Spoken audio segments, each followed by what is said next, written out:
Then ito isa sa the best na ano, which is yung Salveo. Birthday ni Kambal, kaya yun din na kami nagluto para sa school nila. At 6 na pizza yata yun, tapos kinuha natin yung isa, no. Bumili na lang kami ng pizza sa ano, sa pangalan nito, sa SNR. Tapos bumili ng Bake Mac ba yun, or Bake Mac ba yun? Bake Mac sa ano, sa Toll House. At yun na may ano rin, no, anong tapos doon Shanghai. Tapos yun na, yun lang. Kasi ilang kayo sa school? 30?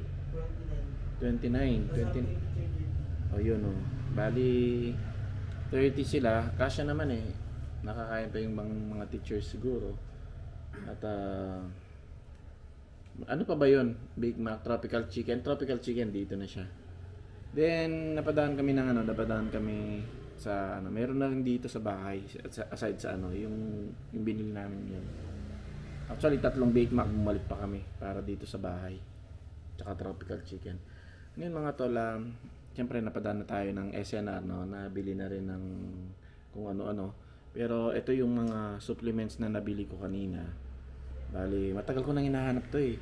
Itong Colest Off. Ayan, Colest Off, para sa ating cholesterol at saka sa puso. Ito yung mga nabili Tapos, dapat iabot yung isang ano, yung vitamins niya. Yung kulay yellow. Itong Goli, ito kasi madalas ginagamit ko to, antacid. Ayoko ng mga antacid talaga na ano, na gamot. Yun, mabisa para sa akin pagka isipin mo nga naman, no, nag-acid ka na tapos kakain ka ng ano, apple cider. Kinakain to mga tol. Or iinom ng apple cider. Dati kasi apple cider yung pang ano ko sa acid eh. Nakita ko lang pwede daw yun kahit acidic siya. Pero something na nakakaano sa acid natin. Nakakatulong. Then ito para kay Shake dapat to, pero pati na rin sa Kambal kahit 14 years old na sila. 2 gamis na lang. Nasa around 1,800 yata to. Tapos at 300 gamis,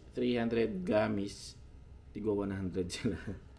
Then ito pwede rin naman sa kanila to pag may sakit. Malakas itong ano, malakas sa kanila. Ito kami dalawa ni Mrs. Yung 3 yun. At saka pala to, milk thistle. Kasi nagkaroon ako ng fatty liver. Yung pinapatake sa akin ng doktor is Liver Prime. Pero ganun lang din to eh.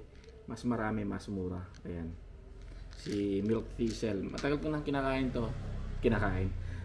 Nilalaklak eh. Matagal ko nang tinitake to para sa aking liver. So yung 4 na yon, ito yung binili ko. Ito, nakalimutan ko lang presyo eh. Hindi ko nakita yung presyo. Itong Goli nasa 975 yata. Ito nasa 2,400. Ayan. Then, itong mga luma ko, tinitake ko pa rin. Meron akong fish oil. Ayan. Fish oil, tapos meron akong CoQ10 mga tol. Ito. Itong CoQ10 na to, salitan ko sila, hindi ko sila sinasabay na inumin. Parehong pangpuso to eh. Then ito isa sa the best na ano, which is yung Salveo. Ito naman hindi sa SNR nabili. Sa Salveo, sa mga gustong magano diyan na maging distributor nito. Okay ito. General health. Tapos ayos din sa ano, sa anxiety, depression. Yan, maganda. Then B12 at saka B-complex mga tol. Itong B-complex at saka B12, salitan ko ding iniinom to. Hindi ko sila ano, di sabay na iniinom kasi tinitake ko lang to dahil sa anxiety at saka depression. Hindi naman ako depression lang. Pag sinusumpong ng anxiety. Magandang panlaban, yung dalawa na to. Magandang panlaban to. Nakakaano talaga, mawawala talaga yung ano. Actually hindi nawawala yun. Malalabanan mo talaga, lalakas yung ano mo, mindset. So ayun, yan yung mga tinitake natin. Like I said, salitan tong dalawang to, CoQ10 at saka si fish oil para sa puso. Siyempre, dapat meron ka rin para sa puso na para sa cholesterol, which is para sa puso din. kung maano ka sa masyado mataas yung cholesterol, pwedeng maatake ka. Then milk thistle for the liver at goli pag inaasid tayo. And ito yung again sa anxiety, B complex and B12. Tagal na itong iba.